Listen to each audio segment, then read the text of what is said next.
Welcome to episode 63 of the MMA Rundown podcast. We just had the main event of UFC Apex 3 between Curtis Blaydes and Alexandra Volkov. Curtis Blaydes was able to get the win there by decision. Looked really strong in the first few rounds. Started to tire out towards the later end of the fight, but still had enough in the bank to hang on to a victory there. So I'll recap that fight. I'll recap the entire card of UFC Apex 3. Then from there, I'll get into a longer conversation about the first fight on that card, which was between Max Roshkopf and Austin Hubbard, and specifically what happened in Max Roshkopf's corner after the second round. I'll talk about the upcoming fights that'll be coming up next week between Dan Hooker and Dustin Poirier, so I'll preview that card. Talk about a situation that happened in the middle of the week where Matt Frevola was supposed to be on this week's card, and he ended up getting pulled because his cornerman, not him, but his cornerman, had tested positive for COVID-19. Got some new fights to announce. There were a bunch that were announced over the course of this week, with Fight Island being announced, but there was also some fights that are going to be happening in August after Fight Island is over, or at least after this initial brush at Fight Island is over, so I'll talk about those. And then a couple topics related to some other combat sports. So for wrestling, they have a few cards that are coming up now. They've got a card that's going to be in Chicago on June 28th, so I'll talk about the three main matches on that, and then also a card that was just announced by Flowrestling for July. So wrestling was pretty badly affected by COVID.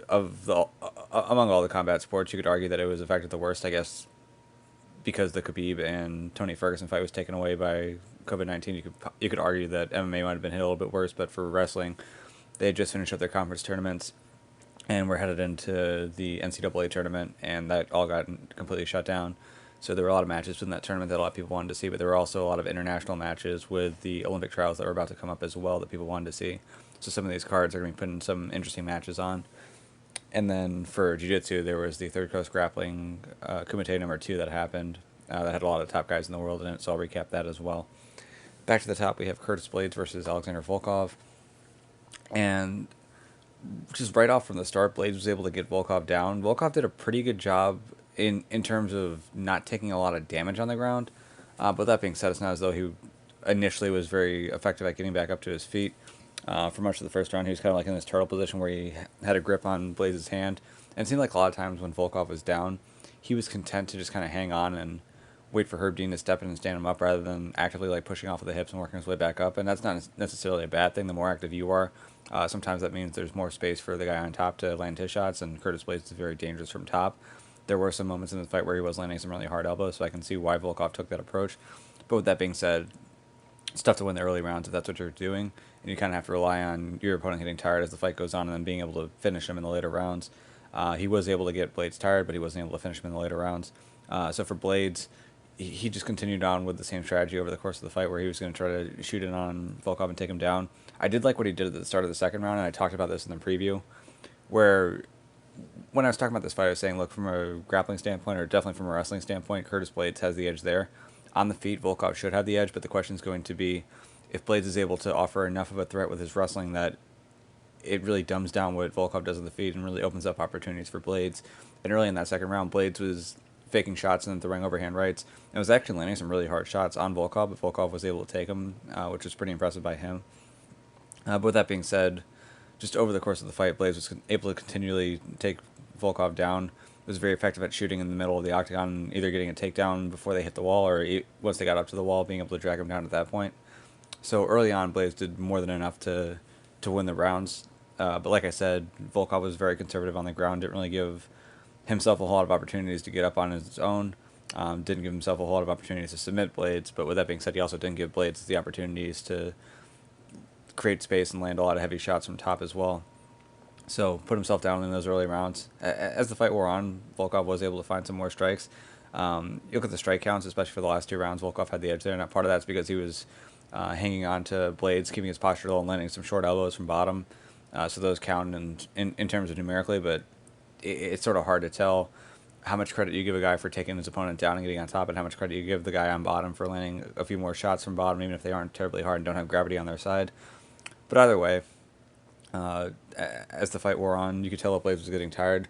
Volkov did offer some threats with the kicks and with the knees, but it was one of those things where he had to be careful about his kicks. There was a time, I think it was the fourth round, where threw a teep, seemed like it was successful, threw another teep right after, and then Blaydes caught it and took him right down. So it sort of took the kicks out of play for Volkov, or at least took him out of play compared to how much he probably wanted to use them.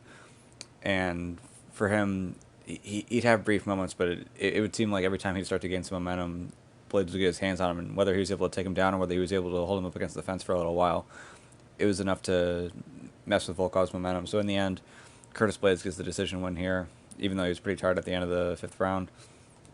So sort of a tough look for Blaydes in that if you're pushing to be in a 5-round fight or pushing to be in a championship fight, getting gassed out at the end of the 3rd round and just having to hang on the skin of your teeth in the 4th and 5th rounds maybe isn't the best look for him. Now, with that being said, no one ever was under the assumption that he was going to be getting a title fight. He could have won this fight with a 10-second knockout. He would still not be ahead of Francis Ngannou. For one, Francis Ngannou pretty much just came off of a 10-second knockout himself, a Rosenstrike, but also Ngannou is 2-0 against Curtis Blaydes, and in their most recent fight was able to finish him. So this was one of those fights where for Blaydes it was pretty much just keep making money and stay active and keep yourself sort of in that second tier, where you have like the tier 1 is like the Cormier, Miocic, and Ngannou, and then the tier 2 would be him pretty much by himself. So that was pretty much all he was fighting for, and he was able to accomplish that. But for him, if the thought is to wait until a title fight comes, he's going to be waiting for a long time. It doesn't make a whole lot of sense. I think he needs to keep staying active and keep making money. Dana White was pretty harsh towards him. He was saying, look, you can't talk all this shit and then have a fight come up like that. I don't know why Dana was so upset with Curtis Blaydes. Like I mentioned, was it tough to watch Curtis Blaydes look exhausted at the end of the fight? Yes. There was a mention early on where they said that Blaydes was 250 for his last fight and 261 for this fight, so maybe he put on a little bit of extra weight during the quarantine, so he wasn't in as good of shape as he could have been. But with that being said, him being unable to really take control of the fight in the early rounds, a large part of that was because Volkov was doing everything he could when he was on bottom, not to give Blaydes an opportunity to really get his offense going, and that was sort of at the detriment to Volkov as well, because he wasn't giving himself an opportunity to do anything offensive either, and that's why he was losing those rounds. So at least in the early part of the fight, you can kind of understand why Curtis Blaydes wasn't able to do as much damage as maybe he had hoped, and maybe even get a finish like he has in some previous fights. And then the later rounds, you're fighting in Vegas, which is up in the mountains relative to a lot of other places you could be at. I know that Curtis Blaydes also trains at elevation, so he'd probably be used to that a little bit more than others, but even still, doing 5-round heavyweight fights in elevated places has never really been a good idea. It's not as bad as that Mexico City card that they had a while back where they had a bunch of heavyweight fights on there, and that card was just an absolute mess. This wasn't that bad, but to an extent, if you have a 260-pound guy who likes to wrestle and who's shooting 25 times over the course of a fight, he's going to get tired as the fight goes on. So I really didn't have too many issues with what Curtis Blaydes did out there from a performance standpoint. Dana White was a little harsh on him, but this is a fight game. People have very short memories. Curtis Blaydes is going to have to fight again regardless before he gets the title fight, and if he puts on a performance like we've seen from him in the past, where he's able to take a guy down, land some brutal elbows, and get a finish from top, no one's really going to be thinking about this Volkov fight, and he'll be where he wants to be anyway. So, though it doesn't seem like he's in the best graces of Dana White right now, I don't think it's really that big of a deal. I think he's still going to get a pretty good opportunity after this, whether it's Derek Lewis or someone else who's ranked towards the top. Now, obviously, Lewis has another fight with Oleinik coming up. But either way, I don't think it's going to be that much of a setback, if you even consider it a setback at all for Curtis Blaydes. This was a fight for him to just kind of hang on to where he's at. I feel like he did that. He accomplished that. So I don't know that he has too much to be upset about other than just being in a really exhausting fight. Next fight on the card, or the co-main event on the card, was also the fight of the night. That was between Shane Burgos and Josh Emmett. This was an absolute barn burner. In a way, a little bit unfortunate that didn't go 5 rounds. I did mention last week, I think I might have mentioned it the week before, when we had Jessica Ai versus Cynthia Calvillo, that I had wished that they would have taken this Burgos versus Emmett fight and moved it up a week and made that the main event that week. Definitely would have been nice had we gotten 2 more rounds out of this. Obviously, those two should not have been ahead of Curtis Blaydes and Alexander Volkov. Blaydes and Volkov are ranked higher in their division. They're also in the heavyweight division. So it made sense that they got the main event spot. But either way, this was still an excellent fight. You saw Burgos, who had a little bit more diverse of an attack than Emmett, but Emmett, who definitely had more power. And over the course of this fight, Burgos looked good in the first round. There was that moment where it looked like Emmett had possibly blown out his knee. It's not entirely clear what happened there. But Burgos did a really good job of pressuring him. But Emmett heavily relied on that overhand right. But what I thought was interesting is that as heavily as he relied on that overhand right and as much damage as he was doing with it in the early couple rounds, where he was really finding success in the 3rd round and in dropping Burgos was when he was using the left hand and kind of switching and sort of catching Burgos off guard. So it could be one of those things where, yes, Emmett was landing huge with that overhand right, but Burgos kind of saw it coming and had a little bit more of a chance to roll with it. whereas he was kind of caught off guard a little bit more with the left hands. First one that dropped him in the third round was where Emmett, who traditionally fights out of the orthodox stance, switched to southpaw and sort of had like this lunging overhand left that landed pretty heavy on Burgos and dropped him. But he was able to drop him, I think, with a left hook as well in the second round. So I had him dropped a couple times. Burgos did a good job of recovering. Was able to hang on there. Looked like it could have been a draw where the first round was fairly close. There was that noticeable moment with Emmett's knee getting hurt. So you thought maybe that Burgos might have taken that round just slightly. Second round looked like it was a Burgos round. Third round was definitely Emmett's round. With the 2 knockdowns, you could have figured it could have been a 10-8, so this could have been a draw. Ends up going to Emmett, though. All 3 judges' scorecards, 29-28, 29-28, and then 29-27 in favor of Josh Emmett. But great fight either way. Both guys are ranked at featherweight. Both guys will remain ranked at featherweight. Emmett was complaining a little bit about how he felt like he should have gotten a bigger push.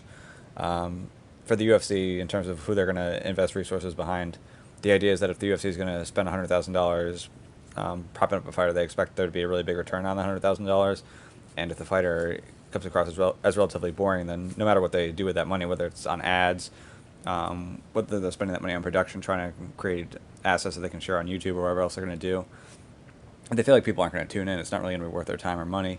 And so for Burgos, for Emmett, he doesn't really go out of his way to promote himself all that often. So it's one of those things where if he's not really promoting himself all that often, if he's really not resonating with fans that much right now, it wouldn't make a whole lot of sense for the UFC to put a bunch of resources behind him. So I'm not entirely sure what his gripe is with the UFC not pushing him as much as he wants. If you want the UFC to push you, you got to be able to push yourself too. So it's one of those things where maybe he's going to realize that if he wants to have a bigger name in the division, he's going to have to do some work on his own and let the UFC kind of add on to what he's doing rather than asking the UFC to start all the momentum themselves. And the fight before that, we had Raquel Pennington versus Marion Reneau. This ended up being a unanimous decision win for Pennington, 2-1 on 2 of the judges' scorecards and 3-0 on another one. This was a relatively boring fight. I was kind of tuning in and out on that one. Pennington was very effective from the clinch at the times that I was paying closer attention, though, and was landing a lot of really good knees, landing some decent elbows as well. Had Reneau hurt pretty bad at the end of the third round. So for Marion Reneau, she drops to 9-6, is now 43 years old. Has a decent jiu-jitsu background, but her striking could definitely use a lot of work. Her takedowns could use work, and at this point in her career, it seems pretty clear she's never really going to be a title contender. So for her, she's still top 10 in the division. I don't know where she's going to drop to once the new rankings come out, but it kind of seems like she's getting to a point where her career is definitely on the back end. And if this wasn't her last fight, you feel like the last fight's going to be coming sometime soon. Fight before that, we had Belal Muhammad versus Lymangood. This was a bit of a tough one to score. So what was kind of surprising about this is that Muhammad was doing a lot of circling to the outside, and Good wasn't doing a great job of cornering him and making him pay. So if you're fighting someone whose footwork isn't very good, you can just kind of keep circling around the outside the entire time, and there's not going to be anything they can do about it. But if they head you off and they cut you off at an angle, especially if they're throwing strikes as they cut you off. So if you're going to my right, for example, if I cut you off to my right and then throw a jab or throw a lead right hook if I'm southpaw, something to kind of corral you back in. That's how I can kind of trap you into range and then start teeing off and you up against the fence at that point. But if I never throw the punch, then you can just keep circling even if I'm starting to cut you off. If I'm not cutting you off, then you can obviously keep going. And that seemed like an issue with Lymangood, where it seemed like he was a little bit uncomfortable throwing that first strike. Muhammad was doing a pretty good job of landing himself. Was landing some pretty hard shots. And then also there was the threat of the takedown, so I think Good was a little bit concerned early on about when to go and when not to go. And that helped Belal in the early rounds. In the later rounds, Lymangood was able to land some heavy shots, especially in the third round, had Muhammad hurt pretty bad. Muhammad was able to recover, ended up taking him down, and almost had a rear naked choke at the end of the fight. So good recovery by Belal, but really tight fight between the two of them. All 3 judges had it 2-1 in favor of Muhammad, and so Muhammad gets the win here. And then the first fight on the card, we had Jim Miller versus Roosevelt Roberts. Miller, you kind of figured was going to want to make this a grappling match. Though he has a more diverse striking attack than Roberts does, Roberts is still very quick with his right hand, very good at throwing a fast straight right, has a good amount of power in it as well. So for Miller, you figured he's the better grappler here. If he can get this fight to the ground, that's going to be where he wants it to be. And rather than having to shoot a takedown and get through Roberts' guillotine to do it, was able to land a leg kick right away. That dropped him, chased him down to the ground, got to his half guard, put forth a lot of pressure. Roberts tried to buck him off. Didn't really have that technical of a sweep attempt. It was more just kind of like a muscle attempt where he was bridging off the ground and trying to explode out. Jim Miller was able to keep his balance off that, keep his base. Was starting to fall off, grabbed Roberts' arm, was able to snatch up the arm. Roberts made a couple of technical mistakes in defending it, and I actually did a recap, or not a recap, I did a technical breakdown where I was showing the video of the actual armbar and breaking down step by step what happened, so you can watch that if you're interested. But either way, Miller's able to get the win there. Finishes Roosevelt Roberts with an armbar. I believe he made over 200 grand for this fight, which is kind of crazy if you think about it. I don't know that Jim Miller's bringing in that many eyes to the UFC. I don't know, a lot of people were like, oh my god, Jim Miller's fighting, we got to tune in and watch, but he's still making 210 grand for that, which I guess goes to show when you fight in the UFC 35 times, you're going to continually raise your income, and he's in a pretty good spot right now, especially coming off of a win right there. So for Miller, it's a big win. There was a good portion of his career where he was dealing with Lyme disease, and that sort of derailed him. I'm not entirely sure that he's at a point in his career now where even if Lyme disease is taken care of him, that he can still make a run at the title. He's still a very good fighter, very, very good black belt, pretty good striking overall. So he's going to be a guy who's dangerous for most of the guys he fights, but I don't really see him as like a future title contender again or a guy who's about to make a run. But either way, it was still a good win for him, and against a guy in Roosevelt Roberts who was probably supposed to win that fight and build his name off of Jim Miller. It's nice to see Jim Miller get the win there and be able to continue on in his career. On the prelims, the prelim main event, so to speak, was Clay Guida versus Bobby Green. It's kind of interesting how this fight started. Bobby Green seemed to be trying to mimic Michael Venom Page. It's kind of funny how he was doing some of the dancing, but with Guida was lunging in with his overhand rights, and you definitely don't want to keep your hands down when you're fighting a guy who's doing that, especially a guy who's going to mix up the takedowns as well.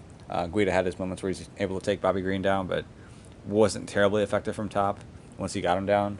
Green was landing some pretty good strikes, was timing Guida pretty well as Guida was coming in. And so you figured Green did enough to get the win here, and the judges did agree. It was a unanimous decision. One judge gave all 3 rounds to Bobby Green. The other 2 gave 2 out of 3 to Bobby Green, so he gets the win here. Also had a post-fight interview that was pretty nice where apparently when Bobby Green was younger, his father really wasn't a part of his life, and he ended up going to foster care, and the foster parent who picked him up was actually a white guy who was in his corner. So it was kind of like a nice message of unity where he's like, look, it's not about the color of your skin, it's about the content of your character. This guy right here is basically my dad. Even though he's white, it's not about skin color, it's about love, it's about who you are as a person. So I thought that was a pretty nice message for Bobby Green to put out there. Fight before that, we had Tisha Torres versus Brianna Van Buren. Torres just put it on Van Buren, was doing an effective job of grappling with her, was also throwing a pretty wide array of strikes, was very effective with her kicks in this fight. So she gets a dominant unanimous decision to win here. Fight before that, we had Marc-Andre Barrio versus Oscar Pehota. This is pretty much a loser leaves town match, and Pehota was a loser there. Had a couple moments where his right hand was working pretty well for him, but he was circling up against the fence for a lot of this fight. Wasn't necessarily engaging in a whole lot of grappling exchanges, which you figure that he would given his advantage on the ground. So grappling wasn't there for him. The striking was very limited. He had very few weapons that he was using here, and Barrio was able to just overwhelm him and eventually get the TKO at the end of the second round. Fight before that was Gillian Robertson versus Courtney Casey. Robertson was pretty effective at taking Casey down. It was kind of surprising how easy some of the takedowns appeared to come. Just in that the shots were decent, but it seemed like Robertson was doing a good job of finishing quickly, but also there were some moments where she was finishing on some takedowns that looked like they were kind of dangerous, where she was going for a single leg, but then kind of like on the wrong leg. Was still able to kind of drag Casey down and then square back up when she got to the ground. But towards the end of the third round, was able to take Courtney Casey down, had Courtney Casey turtled, and threw in, it's actually a choke that I like to use a lot, but she finished it differently. So the choke I use, it's kind of referred to as like a no-gi clock choke or a bulldog choke. The setup, I guess, is why you'd call it clock choke, in that you're behind someone from turtle, you bring your forearm across and not the near arm. So let's just say that I have my opponent turtled and they're turtled to my right side. I would bring my left arm across, bring it underneath their neck, and then hop over the back. But then from there, the finish would be more like a bulldog choke. For Gillian Robertson, she tried to finish. She decided to finish it like a rear naked choke, but didn't have her hooks in. And generally, the reason why I like to go to the bulldog rather than the rear naked is because if you don't have your hooks in, you don't really have control. It's generally going to mean that your opponent has space to sort of turn their back to the mat, and then when they do that, you're going to lose control of the choke, and then they'll be able to get out. For whatever reason, Casey did not try to turn her back to the mat. She just kind of stayed there as if the hooks were in and pretty much kept herself in control there, which was kind of odd. It seemed like she was angry at her corner afterwards, so maybe they were giving her bad advice, or maybe she wanted to do something differently. I'm not entirely sure what happened there, but it looked like the choke should have been escaped, given that there were no hooks and that there was the opportunity for Casey to try to turn. But either way, it was still a tight squeeze by Robertson. She did what she had to do to get the win there. and so Gillian Robertson gets the finish. Fight before that, we had a really quick one that lasted 41 seconds between Frank Camacho and Justin James. Camacho's been in some pretty exciting wars. He's also had some rough knockouts. The Jeff Neal one was really bad. But this fight here with Justin James, he got caught with, I believe, a left hook. And then James just was putting it on him after that very aggressively. Was just throwing everything he could, landed some more left hooks as well. And eventually Camacho was up against the fence. When he was punching back, he was punching really slowly and looked to be completely out of it. So the ref did a good job of stepping in and stopping that fight. So a big win for Justin James in his UFC debut. The second fight on the card was between Roxanne Modafferi and Lauren Murphy. Modafferi wasn't very successful in taking this fight to the ground and using her jiu-jitsu on the feet. Modafferi, I mean, her striking obviously still could use a lot of work. Murphy was able to outland her for the most part and was able to get the win here. Two judges gave it 30-27. One judge gave it to her by a score of 29-28. And then the first fight on the card, and this is going to be the one that I'm going to have to go into a little bit more, but it was between Austin Hubbard and Max Roshkopf. I think I'll talk more about Max specifically in the follow-up to this, but just recapping the fight, Roshkopf came in as a very good grappler, former NC State wrestler, was an ACC champion, never ended up All-American, never ended up being an All-American at the D1 level, but still winning the ACC title is pretty impressive, and for him to do that, he had to beat a guy by the name of David McFadden, and he beat him really badly in the ACC tournament as well. Also beat him during that regular season. McFadden was a 3-time All-American heading into this year.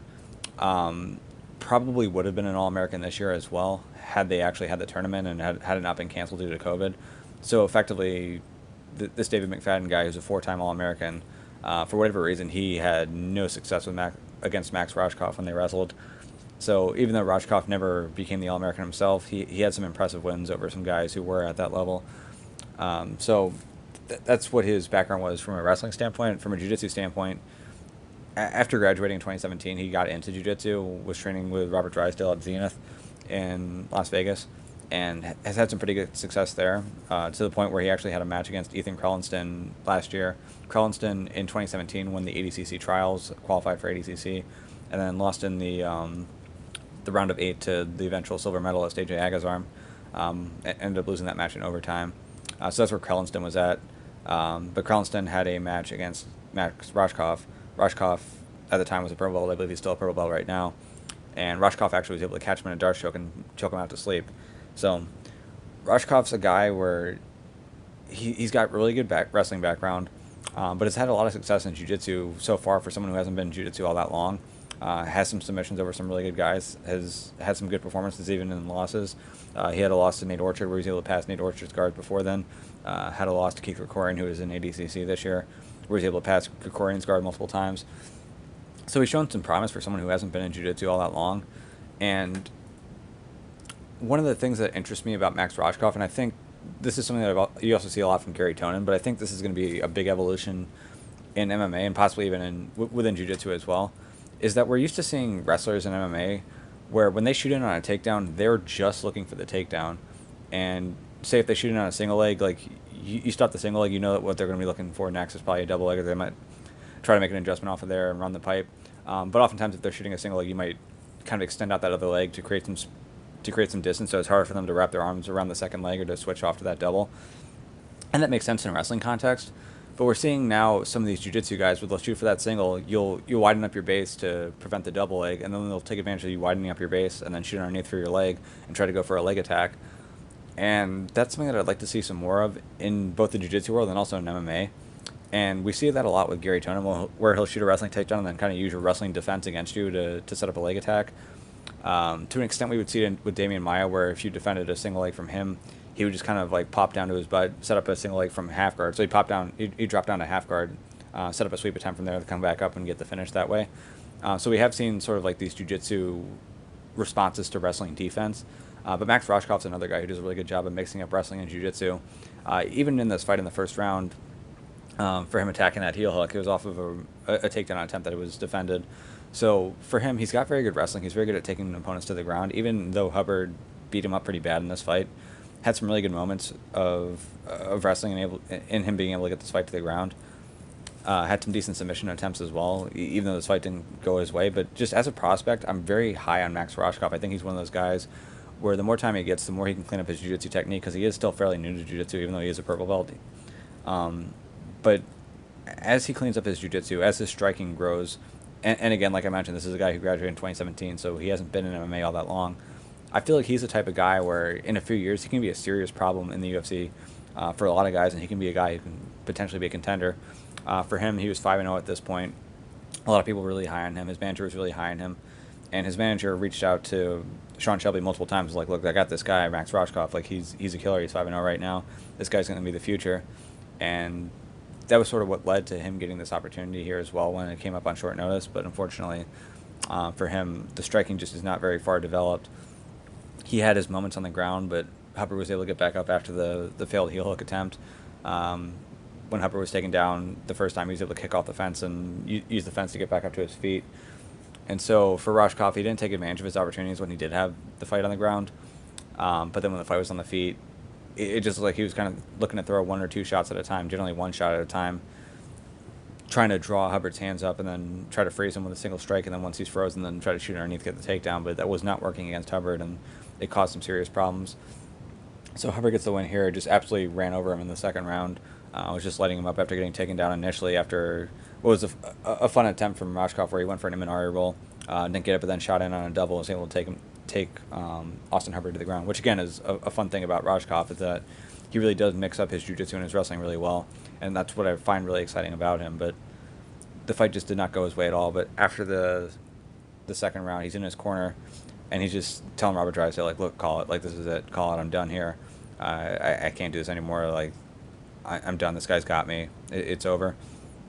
And as Roshkopf kept telling his coach he's done, it's over, call the fight, rather than being like, okay, like, I see where you're at, like, if this is what you want, we're going to call the fight right here. Robert Drysdale decided that he would rather try to convince Roshkopf, no, you've got it, you can still beat this guy, like, let's go out there, let's finish off these 5 minutes. If you have to take him down, just hang on to him and just lose the decision 2-1, so be it, but just go out there and finish the fight. So what's tough about this is that I don't really know what type of relationship Drysdale and Roshkopf have or had up to this point. It is worth noting that Robert Drysdale's background is heavily based in Brazilian Jiu-Jitsu. He did fight in the UFC for a brief moment and then tested positive for steroids and then was done with his career. But his background is definitely in Jiu-Jitsu. He's a former ADCC champion. His striking was never something that he was known for in MMA, obviously. And much of the issues that Roshkopf was having in this fight were striking related. He did have Dewey Cooper in the corner as well, and Cooper could have been providing a little bit more advice. But from Robert Drysdale's standpoint, he saw, at least early on in the first round and even early on in the second round as well, that when Roshkopf shot in, was able to get his takedowns, he was able to get to some pretty dominant positions, was able to threaten some submissions. So at least from a pure grappling standpoint, what he was seeing in that fight was that he saw his fighter had the advantage on the ground over the opponent. So I guess to him, he might have been looking at this like, look, there is a path to victory for you here. There is a way for you at least to hang on and win a round, if nothing else. And to him, maybe that's something that he really wanted to push for. Drysdale also, when he was coming up in the jiu-jitsu world, was a part of a pretty rough camp in Brazil. So for him, maybe it's just one of those things where, with the people he's been around, the idea of quitting in the middle of a fight when you still have an opportunity to make some ground and possibly find a way to take victory from the jaws of defeat, maybe that's just something that he's just not into at all. But either way, he did not want to see Max Roshkopf stop here.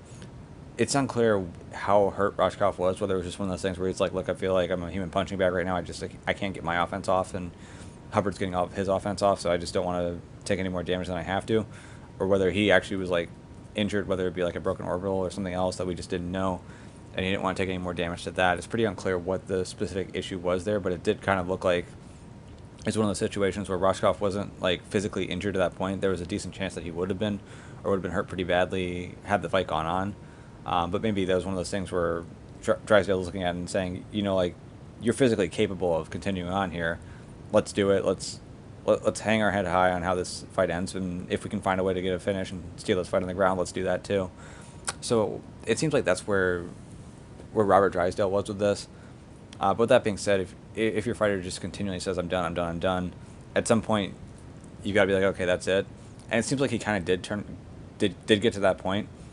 So it is worth noting that as bad as the video seemed to a lot of people watching that corner, watching that exchange in the corner, Max Roshkopf entered his corner at the end of the second round and did not want to continue. The fight did not continue past the end of the second round. Once the minute was up, the inspector asked, hey, do you still want to continue? Roshkopf said no. Ref comes over, hey, you want to continue? Roshkopf said no. Fight's off. So it's not as though Roshkopf ended up actually having to take more damage in a third round. The fight did end when he wanted it to end, or when he verbalized that he wanted it to end.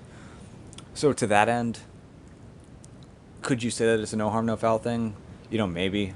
You can hear Robert Drysdale at the end there when the ref's coming over asking if they want to continue. You can hear Drysdale saying no, he doesn't want to. So I think if they do investigate this, that needs to be part of it as well, is that between the conversation between Drysdale and Roshkopf is Drysdale telling Roshkopf, no, you're not, you can keep doing it, you can continue on. But when the ref actually comes over and they're actually asking, okay, well, we got to make a decision here, is this going on or not? At that point, Drysdale wasn't saying, no, he's good, let him go. He was saying, no, he doesn't want to. And then that was that. So I don't know how much trouble Robert Drysdale is going to find himself in after this. I know a lot of fans are going to take issue with Robert Drysdale because of the fact that he was pushing Roshkopf to go on. It seemed like there was a decent mix between some fighters in terms of how they felt about it. Some felt, hey, look, Roshkopf wasn't actually injured at that point, so they were perfectly fine with Robert Drysdale trying to push him on. Others were saying, look, if the fighter is willing to verbalize that he doesn't want to fight anymore, you got to respect that and call an end to the fight. Again, I feel like I have to keep bringing this up, but again, Roshkopf graduated in 2017. He's been in the sport for like 3 years, has wrestled for a lot longer than that. His jiu-jitsu has evolved pretty quickly, but there's still obviously room for him to grow within there, but the striking definitely needs to improve. Transitioning from wrestling to jiu-jitsu, from grappling sport to grappling sport, is a lot easier than transitioning from wrestling to striking, grappling sport to striking sport. And though the jiu-jitsu has been coming along pretty well for Roshkopf at this point, the striking definitely needs some more work. And for him, is it worth him taking a ton of damage and possibly career-altering damage at this point in his career? Probably not. So as far as where we go from here, it kind of sucks that the fight ended this way. The fact that Roshkopf literally said, like, I'm done, call it, whether he had to say that one time or 10 times, what's tough about this, because like I mentioned, I'm high on Roshkopf as a prospect, at least in terms of where his skills are at from a wrestling standpoint and from a jiu-jitsu standpoint. I think he's definitely got enough time as a 25-year-old who's only been in the sport for 3 years to grow his striking to a point where he can definitely hang in the UFC, or at least do enough striking to set up his wrestling and to eventually get these fights to the ground. I think he's a guy who in a few years can definitely be a legitimate contender in the UFC. But him having that background of there being that fight where he was pretty much calling it quits and saying he didn't want it anymore, it's going to end up haunting him a little bit, assuming that he continues on. But with that being said, does it make a difference between him coming into the corner saying call it and then Drysdale calling it immediately, or him saying call it 10 times and then it eventually being called? I don't know that there's that big of a difference. I think just saying call it once is enough for people who want to give you shit anyway. So I don't know that it's really going to hurt him that bad. I think the bigger concern for him is that I think at this point it's unlikely that he's going to be back in the UFC for his next fight, which again is okay. He needs a few more years to develop. But the question beyond that then becomes, once he finally is ready, how is the UFC going to feel about bringing him back? Are they going to feel like, hey, you had your chance, you weren't up to it, like, we respect you for trying, but you just couldn't hang? Or are they going to be like, okay, well, you had a few years, we see that you're a very talented prospect, we see that you have a very good wrestling background, we see that your jiu-jitsu is continuing to improve, we see that your striking has made some major improvements that allow you to implement the grappling a lot more, and they'll let him go from there. I think that'll take some time to be determined, and we'll really have to see where they go from there. But my hope is that for Roshkopf, that he takes some time to recover, gets back in there, and really continues to work on his improvement, because I really do see him as a very good prospect and as a guy who can really push forward some major technical changes in MMA in terms of the combination of wrestling and jiu-jitsu being intertwined, where you're seeing jiu-jitsu in spots where typically you're expecting a wrestling response rather than just what we're used to, where if someone shoots in on a takedown, they're just fighting for the takedown. It's fun to see guys who shoot in on a takedown, you stuff their takedown, but then they use your wrestling defense as a way to open up a jiu-jitsu opportunity. So we'll see where things go from here for him. I don't know that I'm that upset with Robert Drysdale, because again, it's sort of like one of those no harm, no foul things, and the fact that Drysdale, there's a difference between Drysdale's conversation with Roshkopf and Drysdale's conversation with the commission. when he was talking to Roshkopf, he's like, no, you can keep going. Like, there are ways that we can do this. Like, come on, we've got this. But then when the commission came over and they were asking him, then Dries was like, no, he's done. So it's not as though Drysdale was trying to tell the commission, no, he's good, send him out there. It was just when he was talking to Roshkopf that he was saying, look, you can do this, go back out there. And I haven't heard a lot of people make that distinction, but I think it is an important distinction that's worth mentioning. All right, next topic is going to be the upcoming fight card next week. The headliner will be Dustin Poirier versus Dan Hooker. In terms of who I think is going to win this fight, it's a close fight. I don't think this fight's going to be going down to the feet or going down to the ground at any point. It seems like a fight that's mostly going to be on the feet with Dan Hooker and really Dustin Poirier too. Both of these guys have very good guillotines. They're guys who are fairly dangerous to shoot on, especially in open space. Even Khabib Nurmagomedov, who's very good at defending against chokes and other submission attempts, almost got caught in a pretty tight guillotine against Dustin Poirier. So I don't see Dan Hooker trying to pull a Khabib and shoot on Dustin Poirier and take him down and beat him up for the course of 5 rounds. This fight, you would expect for Hooker, would be taking place mostly on the feet. For Poirier, Hooker, his nickname Hangman comes from his guillotine choke that he's been successful with earlier in his career. I don't see Poirier trying to take down Hooker that many times. He may try to throw in a couple takedowns here and there up against the fence. At least put together some decent attempts to make Hooker think about the possibility of it, but I don't think that that's going to be a major part of his game plan. So this fight's likely largely to take place on the feet. Hooker's a guy who keeps his hands down a lot, throws from a lot of different angles. His kicks are very good, his knees are very good. And with that being said, though, Poirier is a guy who doesn't duck down a ton. He does a pretty good job with his posture, so I don't know if the knees and the kicks are going to be there as much for Hooker as they have been in past fights. As far as the boxing goes, Poirier should have a pretty big advantage over Hooker in the boxing. The fact that Poirier is very quick and deceptively long with his strikes, especially that lead left hand that he does, he fights out of southpaw, but usually when you have a southpaw, they're throwing the jab with the right hand first, and then they're throwing the left hand after as the cross. Poirier is very good about throwing that cross as his lead punch, making up a lot of ground with it and landing with a lot of power. And for a guy like Dan Hooker who keeps his hands down a lot, it seems fairly likely that left hand's going to find its home a lot. So do I see Dustin Poirier finishing Hooker? It's definitely a possibility, but I think the advantage that Poirier has in the boxing is definitely going to make up the difference in this fight. And so while Hooker is obviously a very dangerous striker, he's coming off a lot of really good wins. He even has that knockout over Gilbert Burns, who's not going to be fighting for a title a weight class up. I just think Poirier is going to do a good enough job not to drop his posture enough where those knees are going to become as big of a weapon as they could be. And then for as long as this fight is within boxing range and for as long as this fight is determined by the hands, I definitely see Poirier having the edge there.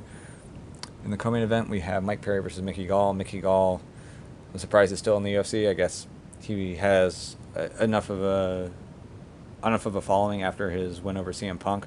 Has had a couple wins over some very low-ranked guys in the division, so he's still around.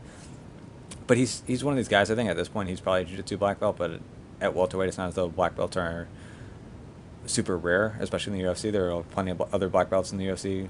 But a lot of those guys also have pretty good wrestling and can take the fight to the mat and take advantage of that jiu-jitsu skill that they have. They've also developed their striking a lot further along than Gall has.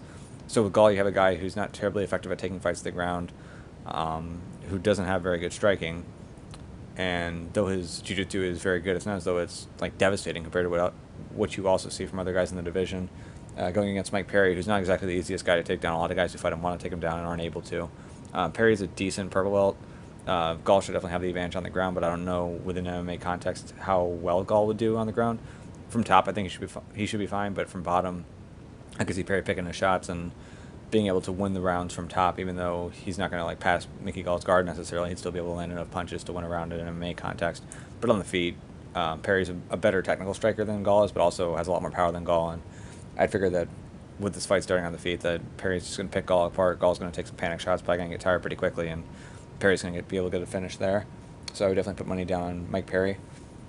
Next fight on the card is Kyle Daucus versus Brendan Allen. It was supposed to be Ian Heinisch versus Brendan Allen. Heinisch got injured. So Allen is fighting a replacement in the 9-0 Kyle Daucus, who I believe is making his UFC debut. I don't know a whole lot about Daucus, so it's hard for me to break down the fight. We've got John Volante versus Maurice Green. I believe this fight will be at heavyweight. Neither of these guys have terribly impressive records. I believe both of them are trying to work their way towards the top 15 at heavyweight.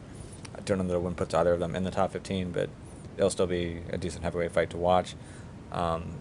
Right now it says Aspen Ladd versus Sarah McMahon. Aspen Ladd, I believe, tore her ACL and MCL, so she's out of this fight. I don't know if that means she's going to be out for 9 months or what the recovery period is going to be for her there. I don't know if they have a replacement for Sarah McMahon either, but that's what ESPN has right now.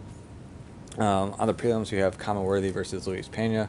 Worthy had that really surprising knockout win last year. I believe he was like his opponent was a 10-1 favorite. I think he was like a plus 650 underdog, but he's able to get the win there. So I think this might be his first fight back since then.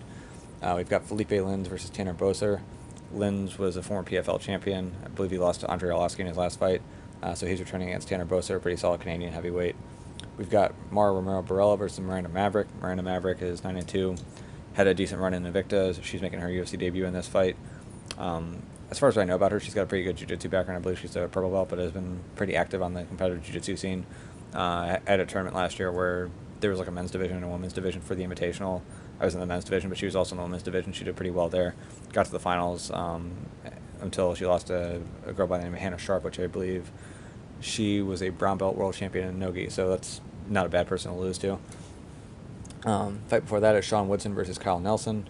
Don't know a whole lot about either of them, so it's tough for me to break that fight down. We've got Takashi Sato versus Ramij Brahimaj. Again, don't know much about either of them. And then Jordan Griffin versus Yusuf Zalal. Griffin had a pretty good fight in his last fight. Was able to get a guillotine where he ended up in bottom side control, but had the high elbow grip and was able to get the finish from there. And then Zalal, don't know a whole ton about him. But Griffin, I believe, fights out of Rufus Sports, so he's a pretty exciting fighter. Decent submissions off of his back, but also from pretty good striking as well. So that covers it for the upcoming fight night, UFC Fight Night Poirier versus Hooker, which is also going to be known as UFC Vegas 4 or UFC Apex 4. So that'll be fun to watch. After that fight card, there won't be another fight the week after. So next week I'll be recapping this card and then also just covering some more general stories. But then coming up after that, they'll have the Fight Island 3 weeks of Fight Island, I guess, where they got the UFC 251 card, followed up by 3 more fights in, I think over the course of 14 days. Okay, next topic to talk about is what I would say is some pretty stupid decision making, but I don't know if this is on the UFC. I think this is more on the commission. But we had a situation where Matt Frevola was supposed to fight on this last card, and a cornerman of Matt Frevola tested positive for COVID-19, and as a result, Frevola was pulled off of the card. So I understand that right now, for a lot of the people in positions of power, particularly if it's something that's politically appointed, whether it's just as a political appointment or whether it's something that they're voted into, you don't want to be the guy who is like, fuck it, this is the Wild West, let's do whatever the hell we want here and have to worry about what happens if something bad goes wrong. So in a lot of cases, people are just trying to be overly careful and just put forth a bunch of arbitrary rules that make it look like they're trying to make things safe. And I feel like here, with the Vegas Commission putting forth an arbitrary rule that says, look, if a cornerman tests positive, we got to pull the actual fighter. It just seems ridiculous to me, especially since you are actually testing everyone. Like, if the cornerman tests positive, but say that Frevola's immune system's in a really good spot and he was able to fight off whatever he had and he doesn't have it and he's not able to pass it along, why should Frevola himself be pulled off? So if you can test Matt Frevola and you can prove that he's negative, why should he be taken off rather than just taking the cornerman away and sending the cornerman back? And even with Ian Heinish's last fight, that was kind of what happened, where one of Heinish's corner tested positive. They sent the cornerman home, but Heinisch was still able to fight. So for whatever reason, Frevola is unable to fight because his cornerman had COVID-19. But beyond that, if you look at the effects that COVID-19 has on people in this age range, it's just not it's not that dangerous for active guys who are in shape, who are in that 25 to 34 range. I mean, if you're under 24, you're actually in a greater risk of losing your life to pneumonia and flu than you are to COVID-19. It's slightly skews towards COVID-19 once you break 25 years old, but again, it's hardly worse at that point. And so you have something that's slightly more dangerous than the flu that your cornerman got at this age, and you can't fight. Like, it just seems crazy to me to think about imagining, like, a year ago, that if a fighter's cornerman had the flu, that the fighterman would be pulled off the card. Like, how much mockery that story would have. Like, people would be like, what the hell is going on here? Like, who made that decision? This is ridiculous. But for whatever reason with COVID-19, we have like 42% of people who are dying in nursing homes. Generally, if you're in a nursing home, that kind of tells you about where you're at with your health and also with your age. On top of that, a lot of the deaths that have been counted for COVID-19 are cases where it's with, not of. So you have people who have other comorbidities that are at play here that are a much bigger reason for their death than just COVID-19 that are being counted as COVID deaths. So it makes people think that COVID is a lot more deadly than it is. But when you think about what we actually know about COVID-19 right now, for people in this age range, to think that a fighter would have to be pulled out of a fight because his cornerman got it seems crazy to me. And I think at some point in the near future, we may get to the point where the idea of a fighter himself being pulled out because he has COVID-19 is going to be crazy. Unless we get to a point in the future where they're actually serious about this kind of stuff, where if someone has a staph infection, they get pulled out of a fight. If someone has the flu, they get pulled out of a fight. The idea of pulling someone out for COVID-19 compared to those two, really, it just seems like the main difference between the two is that COVID-19 had a huge media push behind it in terms of how bad it was, and a lot of fear was generated about that specific disease. But for people of this age, I'm telling you right now, like if I had a fight with someone and they were like, okay, well, the fighter has a disease, it's either COVID-19, it's either the flu, or it's either staph, and they're like, which one do you hope it is? I would much rather he have COVID-19 than he have staph, that's for sure.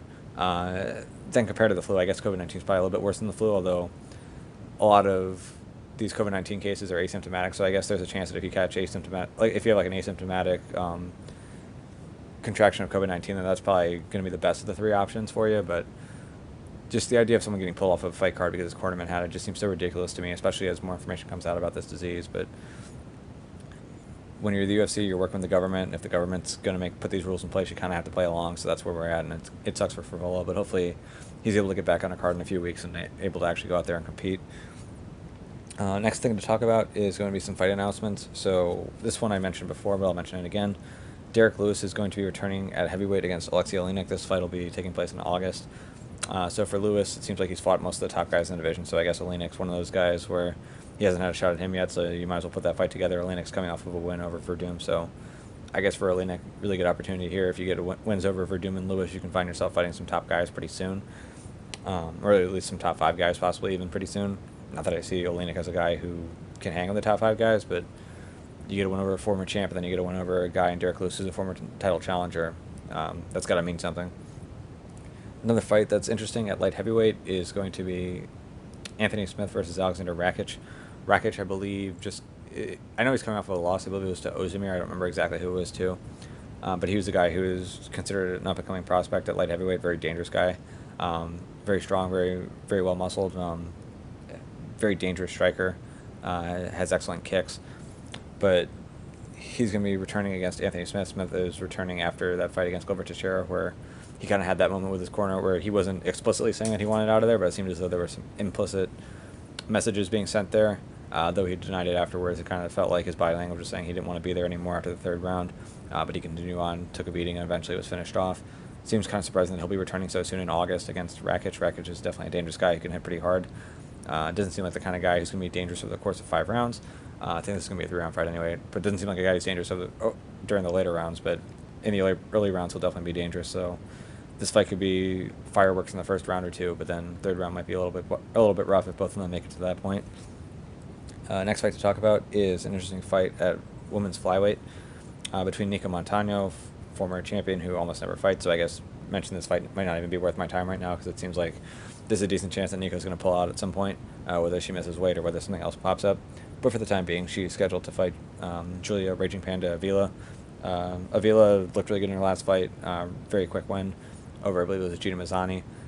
She hadn't fought for a year prior to that, but there was a lot of hype behind her leading up to her getting into the UFC. So looked really good in her last fight. This will be a really good opportunity for her if Montano actually shows up to get a win over a former champion and really start to build her way up in the division. She's someone who I've been asked about in terms of how good I think she's going to be. I haven't seen enough of her to really build a strong opinion on it.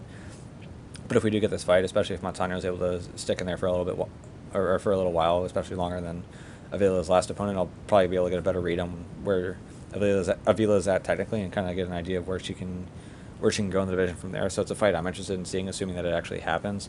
Another fight worth mentioning is Chris Weidman returning to middleweight against Omari Akhmedov. Weidman's kind of in this spot right now where it's not just who he fights, but how he fights that really interests me, because the Weidman that was a champion was a guy who was actually willing to stand for a while, was able to land some pretty good shots, was a decent kickboxer, definitely a decent boxer, and was able to use that boxing to open up his wrestling. We saw in that first fight with Anderson Silva that he didn't even have to take. Well, I guess he did have Anderson down at one point, but he didn't have to use the takedown to finish Anderson Silva. He was able to offer enough of a threat on the feet to eventually knock him out. Had Anderson rocked in the second fight between the two of them before eventually Anderson's leg kick got checked, and then that ended up ending that fight. Had a tough fight with Machida where he was on the feet for most of the time. So early on in Chris Weidman's career, at least when he was successful, he wasn't afraid to strike with guys. Like, he was willing to stand for a little bit of time, find his shots, maybe even knock some opponents down. But then with the threats that he would offer on the feet, that would open up the wrestling a lot more. But it seems like in his recent fights, he's just been going out there, just chasing guys down, running straight at him and trying to shoot on them, take him down, and like put all of his energy into that. And that's just not an effective game plan in MMA. We've seen other fighters who have wrestling backgrounds who don't feel comfortable striking, and as that becomes more and more apparent, their success just dwindles more and more. Rashad Evans was a great example of it, where he kind of got to a point where he didn't feel comfortable throwing more than like 1 or 2 punches at a time, and so later on in his career, everyone he'd fight would know what he'd be doing. They'd find ways to stuff him. And even though Rashad is a very good wrestler, from Michigan State, Brazilian Jiu-Jitsu black belt as well, even though his grappling was great, his striking was just nowhere near where it had to be in the cage to set up those takedowns, and as a result, he had no success. With Chris Weidman recently, it seems like there's sort of a similar thing going on where he doesn't really want to strike with guys too much, and as a result, it's harder for him to set the takedowns up. He's more reliant on them. It's more physically and mentally exhausting when he doesn't get them, and that's caused problems for him. So if he comes out here against Akhmedov, and let's just say he rushes across at him, takes him down, and actually is able to get the takedown and gets an early finish, that's not going to really prove to me that Chris Weidman's back where he needs to be from a mental standpoint to really make another run at middleweight or even at light heavyweight if he wants to move back up there. To me, what's going to tell me a lot about Chris Weidman is going to be how willing is he to actually stand and trade with his opponents, whether it's to try to get a finish on the feet or whether it's just to get them occupied so he can set up takedowns that are going to land a lot more effectively for him. If we get to see that in the Akhmedov fight, then I'll have more reason to believe that Chris Weidman's got a chance of coming back. But if we just see him rush across the octagon, try to force a takedown, whether he's successful or not, that's still going to leave me concerned about where Chris Weidman's game is at right now, really where he can go from here. Next topic to talk about, or I guess not next topic, we have one more fight before I move topics, and that's going to be a main event on Fight Island between Calvin Kattar and Dan Ige. Ige is coming off of a questionable win against Edson Barboza, but it was still a very tough fight. Still hung tough with a guy who's really dangerous in Barboza, so got to give him credit for that. And then Calvin Kattar, who looked really good in his last fight, was able to get the knockout against Jeremy Stephens. He's a guy who went very high on a featherweight, as you've probably heard in past episodes. But I think that in this fight, it's largely going to be taking place on the feet. I don't know that Ige is going to be effective in getting Kattar to the ground. And with that being said, Kattar's boxing should definitely be a lot better than Dan Ige's. Ige is explosive. He likes to throw lunging punches and likes to headhunt out there, but I just see Kattar picking him apart over time, and then as the fight goes on, he'll start finding some bigger shots and eventually drop him, if not finish him. So I see Calvin Kattar getting the win there. But that'll be on July 15th, I believe. All right, next topic is going to be some match announcements for wrestling. So like I mentioned in the preview, wrestling has been gone for a while. They had expected to have the NCAA championships. They had expected to have the Olympic trials. And then obviously the Olympics this year. So it was supposed to be a really big year for wrestling. Pretty much all of that just got shut down by COVID-19. So we are seeing some matches get put together now. Not exactly matches that we would have seen at the NCAA tournament. One of them we definitely would have seen we definitely would have expected to see at the Olympic trials. But I'll go through what we have right now. So for June 28th, which is going to be this coming Saturday on Fight TV for $20, I think it's called Rumble on the Rooftop. It's going to be a wrestling tournament in Chicago. But three of the matches they're going to have there are going to be Jordan Oliver versus Jason Nolf. Not sure if these guys are normally in the same weight class. I think Nolf's generally up a weight class from Oliver. Both these guys were incredibly successful in the NCAA. Both of them are multiple-time NCAA D1 national champions. So they'll be having a match with each other. Oliver's done more on the international scene than Jason Nolf has. Nolf is sort of in an interesting spot in that I don't think he's going to break into the Team USA lineup just because of who's ahead of him. He's one of those guys who I feel like if he gets into jiu-jitsu sort of like Roshkopf, that he could probably be very successful really quickly. A lot of what he does in wrestling sort of mirrors some jiu-jitsu movements. So personally speaking, I would like to see Nolf make a transition into competitive jiu-jitsu or even into competitive MMA. But with that being said, his goals are still set on wrestling right now, so we're going to get to see him here against one of the top guys in the country in Jordan Oliver, and if he gets a win there, then maybe he tries to build on that momentum and make another run towards 2021. But it'll be interesting to see if Jason Wolf does not make the team in 2021, whether he wants to just get into a career field, whether he wants to continue to be a professional athlete, and at which point does he stick with wrestling? Does he go to jiu-jitsu? Does he try to go to MMA? Whatever decision he makes, I'm sure it'll be interesting either way. Another match on that card is going to be Luca Petri versus Pat Lugo. This is a really interesting match in that you have the number one guys from two different weight classes in the NCAA this year. You have the number one guy at 141, which is Luke Pletcher, and the number one guy at 149 from Iowa, Pat Lugo. Pletcher's from Ohio State.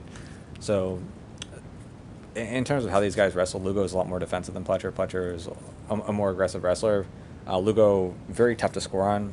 Really good counter offense, though. So if you shoot on him, he's very good at stuffing your shot and then hitting a counter shot on you. So it'll be interesting to see how this match goes.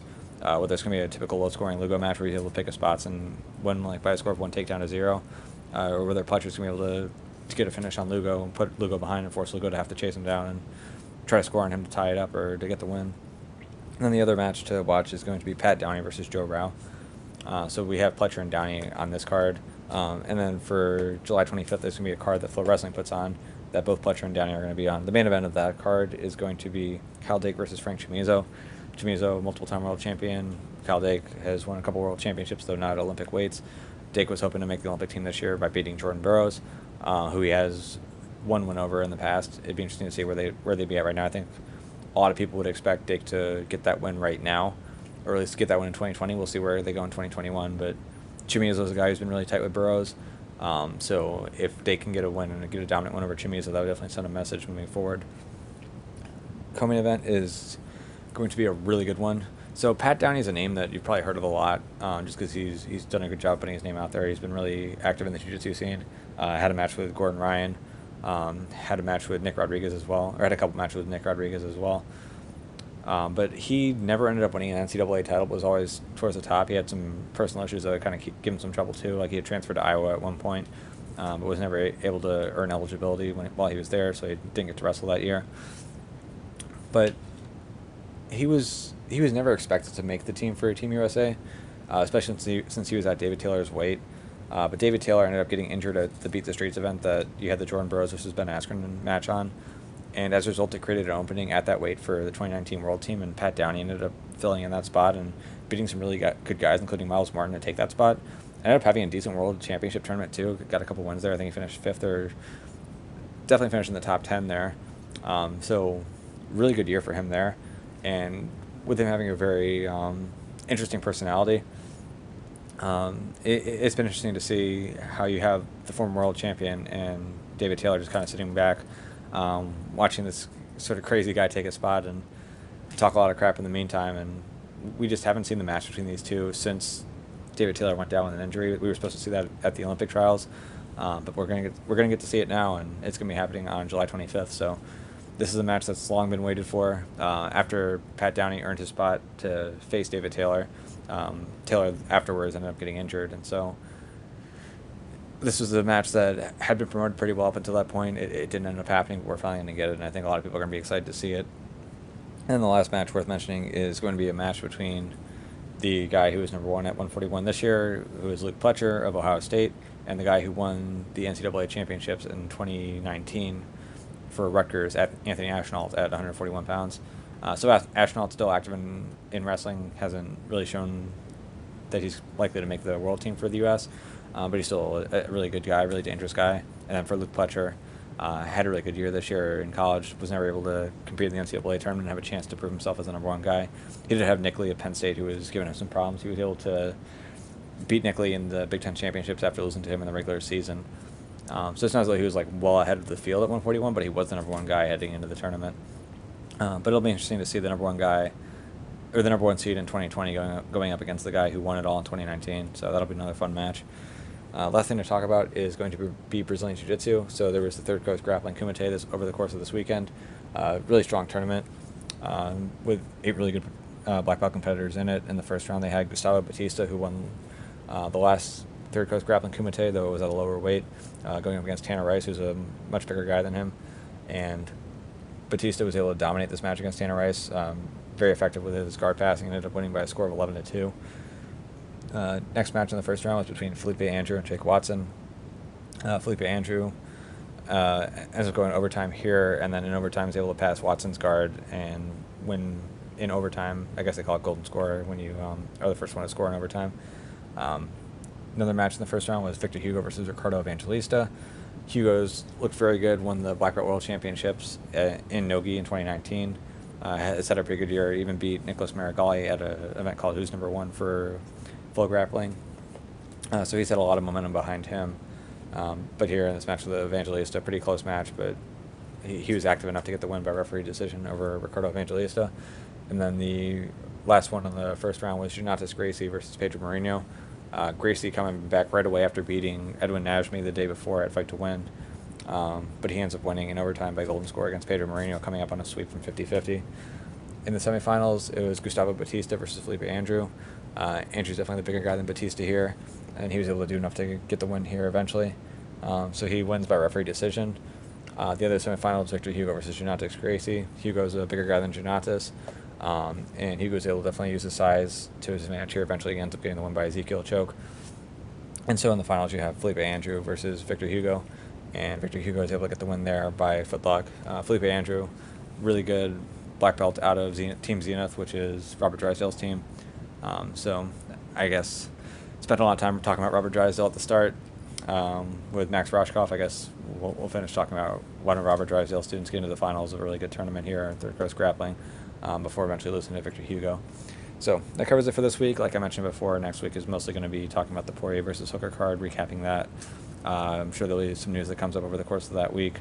I'm not sure if there are going to be any developments on the Max Roshkopf, Robert Drysdale situation, but if there are, I'm definitely going to have to talk about those and bring those back up. So we'll be recapping the Hooker versus Poirier card. Not sure that'll do a preview of UFC 251. I'll probably save that for the week after, but I'm sure some other stuff will come up and it'll be worth talking about that as well. So hopefully you enjoyed this podcast. Again, if you haven't had a chance to watch the breakdown of Jim Miller versus Roosevelt Roberts, I'd recommend you do that. It's about 10 minutes just showing the armbar and then recapping step-by-step how Jim Miller is able to do that, both in terms of what Jim Miller did right, then also what Roosevelt Roberts may have messed up on that led to the armbar finish.